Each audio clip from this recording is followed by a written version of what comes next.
Hello everybody, स्वागत करता हूँ एक बार फिर से आपका सक्सेस राणा यूट्यूब चैनल पर। तो देखिए, आपको पता है अभी जेई का रिजल्ट आया था। आज की जो अपनी वीडियो है ज्वाइनिंग से रिलेटेड है।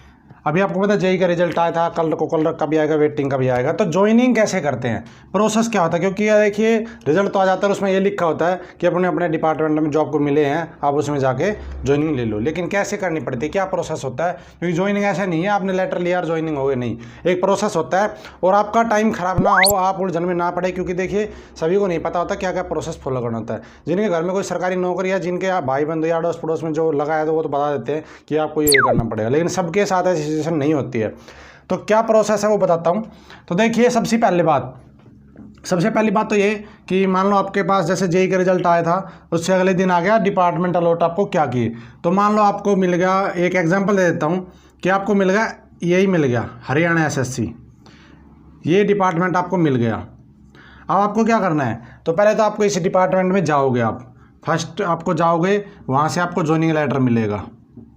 ठीक है, आपके नाम का ज्वाइनिंग लेटर मिलेगा, मिल गया आपको ज्वाइनिंग लेटर। अब चलो इसको छोड़ो, क्योंकि ये तो हेडक्वार्टर है, ये तो एक ही जगह पूरे हरियाणा में नहीं है। लेकिन अगर ज्वाइनिंग लेटर दे भी देते हैं ये, तो ज्वाइन वहीं पे करना होता है। लेकिन क्या प्रोसेस है वो अलग बताऊंगा। इस डिपार्टमेंट को छोड़ दो, इसमें अच्छे से नहीं समझ पाओगे। यही डिपार्टमेंट ऐसा ले लो जो डिस्ट्रिक्ट में होता है, जैसे कि आपने ले लिया इरीगेशन। ठीक है, ये डिपार्टमेंट पूरे हरियाणा में हर डिस्ट्रिक्ट में है। आपका इरीगेशन में हो गया, आप हेडक्वार्टर गए, इरीगेशन का हेडक्वार्टर पंचकुला में, जैसे हरियाणा में, तो आप पंचकुला में गई भाई। ठीक है, पंचकुला गए, आपने वहाँ से ज्वाइनिंग लेटर ले लिया, आपको उन्होंने लेटर दे दिया है। अब आपको क्या करना है, वो जब ज्वाइनिंग लेटर देंगे ना, तब आपको अलॉट किया जाएगा। अलॉट अभी नहीं किया था, जैसे उस जो लिस्ट आई थी उसमें सिर्फ ये दिया था भाई आपका इरीगेशन में हो गया, हेडक्वार्टर में जाओ। हेडक्वार्टर वाले डिस्ट्रिक्ट अलॉट करते हैं, आपको डिस्ट्रिक्ट अलॉट कर दिया जाएगा भाई इस डिस्ट्रिक्ट में है। तो इम्पोर्टेंट चीज़ ये है कि जो डिस्ट्रिक्ट अलॉट होता है आपको वहाँ पे जाना चाहिए, आप हो किसी भी डिस्ट्रिक्ट के। लेकिन जब आप जाओगे अपने, जैसे मान लो आपको मिलेगा गुड़गांव, मैं अपना एग्जांपल देता हूँ। ठीक है, आपको गुड़गांव मिल गया, आप जाओगे गुड़गांव में इरिगेशन डिपार्टमेंट में, तो क्या करना है, वहाँ पे जाके सबसे पहले डिपार्टमेंट में जाके अपना लेटर देना है। एक बार आपको जाना पड़ेगा डिपार्टमेंट में, वो आपको कहेंगे सर मेडिकल करवा के ले आओ और फिर ज्वाइनिंग ले लो। अब बात आती है मेडिकल कहाँ पर होगा। मान लो आपकी ज्वाइनिंग तो दे दी आपको गुड़गांव में, लेकिन आप हो रेवाड़ी के, तो क्या पे मेडिकल होगा। तो देखिए अकॉर्डिंग टू रूल आपका जो मेडिकल हो गुड़गांव में होगा, सिविल हॉस्पिटल में। गुड़गांव के सिविल हॉस्पिटल में आप जाओगे, और मेडिकल देखो हर जगह पूरे हरियाणा में बता रहा हूँ 12 बजे तक ही होता है, उसके बाद मेडिकल नहीं होता है। अब आप जाओगे तो 12 बजे से पहले पहुँच जाओ, सुबह 8 बजे। आप 8 बजे चले गए, 8 AM सुबह, तो आपको जाके पहले अपना पर्ची कटती है वहाँ पे, 5-10 रुपये कटती है शायद, तो वो आप कटवाओगे पर्ची। तो आपको 5, जब मेडिकल के लिए आप कहोगे ना, तो आपको 5 वो लिख के देंगे यहाँ पे, आपका जो कार्ड है उसके ऊपर 5 रूम नंबर लिख के देंगे वो, कि आपको इन रूम में जाना है। तो सबसे पहले आपको काम क्या करना है, बच्चे गलती करते हैं, हमारे साथ जब हुआ था तो हमारे साथ के बच्चों ने भी की थी। तो एक तो होता है ENT, कानों वाला। ठीक है, आँखों का आएगा, एक्सरे होगा। ठीक, और एक और होता है, नाम मुझे याद नहीं आ रहा, आपको रूम नंबर लिख के देंगे वो। और एक होता है आपका शायद यूरिन, हाँ एक होता है यूरिन टेस्ट। एक चीज़ और होती, मुझे याद नहीं आ रही उसकी। तो आपको मान लें जैसे गुड़गांव में 16 नंबर है, 18, इस तरह से 24 जो नंबर है, रूम नंबर लिख देंगे आपके ऊपर। तो आपको सबसे पहले कहाँ जाना, तो भाई आपको सबसे पहले करवाना है एक्सरा। क्योंकि एक्सरे का जो आप सुबह अगर आप 9 बजे एक्सरे करवाते हो, तो आपका जो एक्सरे वही आपको 12 बजे या 1 बजे मिलेगा। अगर आप इन सब में करवाने के बाद जाओगे तो यहाँ पे बहुत ज़्यादा भीड़ हो जाती है। हर डिस्ट्रिक्ट की बात यही होती है, बहुत ज़्यादा भीड़ हो जाती है, आपका नंबर नहीं, अगर उस दिन आपको एक्सरा भी नहीं मिलेगा। फिर सबसे पहले आपको एक्सरा करवाना जाते, जब भी आपका नंबर लगता है 9 बजे नंबर आ गया, एक्सरा करवाओ। उसके बाद ठीक है, और एक्सरे से भी पहले अगर करवा सकते हो, जितनी जल्दी हो सकता है, क्योंकि देखो यूरिन टेस्ट की जो जाँच होती है वो 11 बजे तक ही होती है। एक्सरा पूरे दिन होता है, लेकिन टाइम उसका ज़्यादा लग जाता है। तो अगर एक्सरे में आपका नंबर पहला है, दूसरा आ रहा है, तो आप एक्सरा पहले करवा सकते हो। अगर आप गए वहाँ पे और उसने नंबर लगा दिया भाई आपका, मान लो 15वां नंबर दे दिया उसने, तो आप वहाँ से तुरंत अपना नंबर लगवा के यूरिन के लिए आओ। यूरिन लैब में 11 बजे तक होता है, आप वहाँ पे अपना सैंपल दे दो, और आपका वो जो देते 2 या 3 बजे के आसपास रिपोर्ट देते हैं। ठीक है, उसके बाद फिर अगर आपने यहाँ पहले करवाया तो फिर जाओ एक्सरे में, एक्सरे हो जाएगा आपका, वो भी 2-3 बजे आपको मिल जाएगा। अब बात आती है उसके बाद फिर आप आँख वाले में जाओ, चाहे ENT में जाओ, चाहे वो जो एक मैं भूल गया यहाँ पे वो कौन सा है वो, उसमें जाओ। इसमें भी जाना पड़ेगा आपको 12 बजे के बाद। ये इंपॉर्टेंट चीज़ है जो मैं भूल रहा हूँ, ये नाम मुझे याद नहीं आ रहा। यहाँ पे जो काम होता है वो सिर्फ 12 बजे के बाद होता है मेडिकल का, और जो काम होते हैं 12 बजे से पहले होते हैं। तो आप ENT और ये इसमें चले जाओ, उसके बाद यहाँ पे चले जाना, क्योंकि वहाँ पे लिखा होगा, आप जाओगे ना मेडिकल 12 बजे के बाद होगा। लेकिन ये चीज़ है जो 11 बजे ही ख़त्म हो जाती है, तो ये आपको करवाना पड़ेगा। जब आपको सब कुछ हो जाएगा, आपके कार्ड पे लिखते रहेंगे आपकी आँख कान ठीक है, आँख ठीक है, जो भी है एक्सरे आपके पास रिपोर्ट लिख के दे देगा वो। फिर आपको जाना पड़ेगा कहाँ पे, तो फिर आप सारा अपना लेके, अपने कार्ड को लेकर के जो आपका बना है उसको लेकर के आप जाओगे जी, जो सिविल सर्जन होता है जिसको CM बोलते हैं, चीफ मेडिकल ऑफिसर, क्योंकि यही मेडिकल सर्टिफिकेट ये इशू करता है। लेकिन इसका टाइम 5 बजे तक का होता है, ये भी याद रख लेना। 5 बजे के बाद ये आपको नहीं मिलेगा वहाँ पे। अब आप सब कुछ लेके यहाँ पे जाओगे तो आपकी 100 रुपये की फ़ीस कटेगी, 100 रुपये की फ़ीस कटेगी, और आपका वो कार्ड रख लेंगे। फिर आपका नंबर आएगा, जब वो आपके बुलाएगा, एक एक को बुलाते हैं CMO, अगर ज़्यादा एक्टिव है तो, वरना कर देते हैं इशू। अगर ज़्यादा एक्टिव है या थोड़ा नखरा वाला है तो बुलाते हैं एक एक बंदे को, पूछेगा आपसे किस डिपार्टमेंट में हुआ, मतलब नॉर्मली वैसे पूछ लेता है, भाईबंदी की तरह पूछता है, और आपकी आँखों में या फलाना दिखड़ा जो कुछ भी इसको बोलना होता है बोल देता है ये।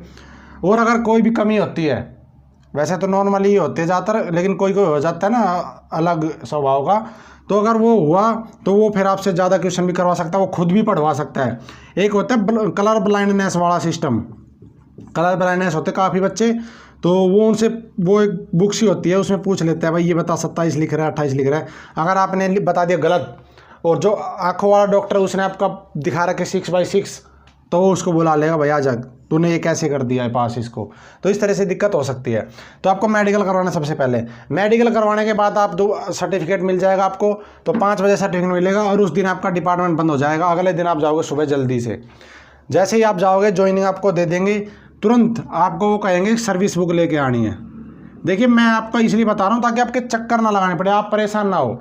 तो आप जब मेडिकल की सर्टिफिकेट लेके जाओगे तो आप एक सर्विस बुक होती है, वो शायद 300 रुपये के आसपास की आती है, इतनी मोटी होती है, लगभग पूरी सर्विस उसी में आती है। फिर आपकी सर्विस का जो भी रिकॉर्ड है ACR वगैरह सब कुछ चढ़ता है उसी में।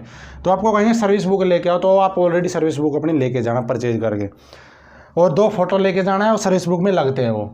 और ये सब होने के बाद आपकी ज्वाइनिंग हो गई, ठीक है। ज्वाइनिंग का इतना प्रोसेस है, लेकिन ज्वाइनिंग के बाद इंपॉर्टेंट चीज़ क्या है, जो बहुत लेट हो जाओगे तो आपको भुगतना पड़ेगा, खासकर उसके लिए जिसकी भाई फैमिली थोड़ी पुअर फैमिली है, पहले नौकरी लगी है तो पैसे की ज़रूरत होती है, मुझे पता है। तो आपको क्या करना है, जैसे ज्वाइनिंग होती है, आज ज्वाइनिंग हो गई, ठीक है, तो कल आप जाओगे दोबारा से, वो कहेंगे भाई इतने बजे आपकी ड्यूटी रहेगी, आप आ जाओगे।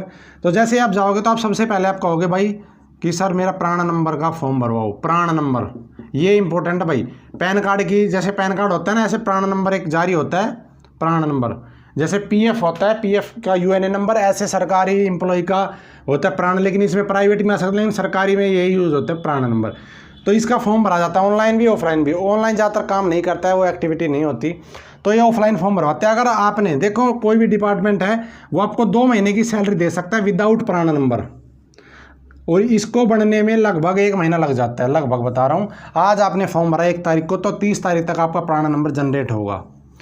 जितना लेट करोगे फिर आपकी सैलरी रुक जाएगी। मान लो आपने 2 महीने तो इसी में निकाल दिया, आपको याद ही नहीं, क्योंकि कोई नहीं बताता भाई, वहाँ पे कोई भी नहीं बताएगा कि ये करवा वो करवा, आपको इधर उधर से पता करता है चलता रहेगा, आप कहते रहो भाई ये करो मेरा काम। तो आप खुद बता देना प्राण नंबर सर जनरेट करवाओ मेरा, और प्राण नंबर बन जैसे फॉर्म भर देंगे तो आपका 1 महीने में आ जाएगा।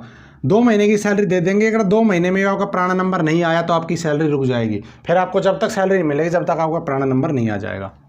तो ये प्रोसेस होता है। जाते ही आपका डाटा वो अपडेट कर देंगे, और डाटा अपडेट होने के बाद अपनी फैमिली की डिटेल साथ ज़रूर लेके जाना। अपनी फैमिली की डिटेल आपको ऐड करवानी, जो डिपेंडेंट आपके, डिपेंडेंट का फ़ायदा आपको मिलने वाला है, क्योंकि एक तो सरकार अभी जो है ऑनलाइन कैशलेस पॉलिसीज लागू करने जा रही है, उसमें आपके डिपेंडेंट को फ़ायदा मिलेगा। और एक दूसरी बात, डिपेंडेंट का काफ़ी बेनिफिट मिलता है डिपार्टमेंट में। तो आपको अपना डिपेंडेंट, आपकी वाइफ, बच्चे, अगर शादी नहीं हुई है तो मम्मी पापा, शादी होगी तब भी मम्मी पापा उसमें ऐड हो सकते हैं। लड़की के लिए इंपॉर्टेंट चीज़ क्या है, लड़की के लिए इंपॉर्टेंट चीज़ ये है, देखो अगर आप कोई भी लड़की अगर गवर्नमेंट जॉब लगती है तो डिपेंडेंट में वो किसको काउंट करेगी, सास ससुर या अपने ओरिजिनल मम्मी पापा, तो वो दोनों को कर सकती है, लेकिन उनमें से एक, या तो आप अपने सास ससुर को डिपेंडेंट मान लो, ठीक है, या फिर आप अपने माँ बाप को मान लो, ये आप में से एक को चूज करना पड़ेगा। लेकिन आपके पास वो ऑप्शन दोनों रहेंगे। हो सकता है आपके जो सास ससुर में से कोई एक ऑलरेडी गवर्नमेंट जॉब में हो, तो आपको उसको डिपेंडेंट बनाने की जरूरत नहीं पड़ेगी, तो आप अपनी मम्मी पापा को वो डिपेंडेंट बना सकते हो, ताकि उनको बेनिफिट मिलेगा आगे मेडिकल वगैरह का, काफ़ी चीज़ों का। तो ये थी प्रोसेस भाई ज्वाइनिंग की। और भी कोई डाउट आता है तो आपका बता देना, मैंने लगभग पूरे डाउट आपके क्लियर कर दिए कि आपको प्राण नंबर बनाना, मेडिकल सर्टिफिकेट बनाना और भाई सर्विस बुक लेके जानी, ये सब आपको करना पड़ेगा। और जहाँ तक हो सकता है, देखिए ये गलती हो जाती है बच्चों से, और आपके जो बताएंगे वो भी होते हैं, ऐसे ही होते हैं डिपार्टमेंट में, मुझे पता है। तो अगर बेनिफिट आपको पूरी ज़िंदगी लेना नौकरी का, तो जहाँ तक मैं कहता हूँ प्राइवेट बैंक का अकाउंट देना। क्यों? इसमें ऑफ़र मिलते हैं आपको अगर आपकी सैलरी प्राइवेट में जाएगी। लेकिन प्राइवेट कैसा, छोटा मोटा मत दे देना, कभी कोई टुच्चा मुच्चा बैंक दे दो। प्राइवेट जैसे HDFC, ICICI, एक्सिस, 2-3 बड़े बड़े बैंक हैं, इनका ही देना, जो डूबने का खतरा नहीं हो। अब बात आती है, आपको कहेंगे वो भाई ला SBI, स्टेट बैंक का या PNB का, ठीक है, इसका। लेकिन एक इंपॉर्टेंट चीज़ याद रखना, प्राण नंबर में भी अकाउंट नंबर देना पड़ेगा। तो जो अकाउंट इसमें दो वही दे देना। इसमें होता तो कुछ नहीं अलग देने से, लेकिन आपके डिपार्टमेंट का जो क्लर्क होगा वो नखरे करेगा फिर, ठीक है, जो असिस्टेंट वगैरह होगा कि आपने इसमें ये दिया, चेंज नहीं होगा, फलाना नहीं होगा। तो जो इसमें दो वही दे देना, जो पुराना नंबर में दिया वो वही देना सैलरी में। तो मेरा आपको ये रहेगा सजेशन, प्राइवेट में देना, बाकी आपकी मर्जी है, कोई ज़बरदस्ती नहीं है। क्योंकि इसमें देखिए लोन फैसिलिटी आपको जल्दी मिल जाएगी। आपने SBI का दे दिया तो आपको SBI 2 साल तक तो लोन ही नहीं देगा, जब तक आपका प्रोविजन टाइम है। और 2 साल के बाद भी जाओगे ये नहीं पूछते भाई, क्योंकि ये सरकारी बैंक है। सरकारी आदमी, आपको पता, जब आप खुद लग जाओगे तो आपको पता चल जाएगा सरकारी आदमी किस बिहेव से बात करता है। तो इस बैंक की तुलना में यहाँ पर आपकी इज्जत ज़्यादा होगी, ठीक है, बेनिफिट ज़्यादा मिलेंगे। तो बाकी आपकी मर्जी है। तो ये थी हमारी वीडियो भाई। कोई डाउट है कमेंट कर दो, वीडियो अच्छी लगे तो लाइक और शेयर जरूर कर दें, ज़्यादा से ज़्यादा बच्चों को पता चले ताकि वो परेशान ना हो। धन्यवाद वीडियो देखिए आपने, आपका दिन शुभ हो।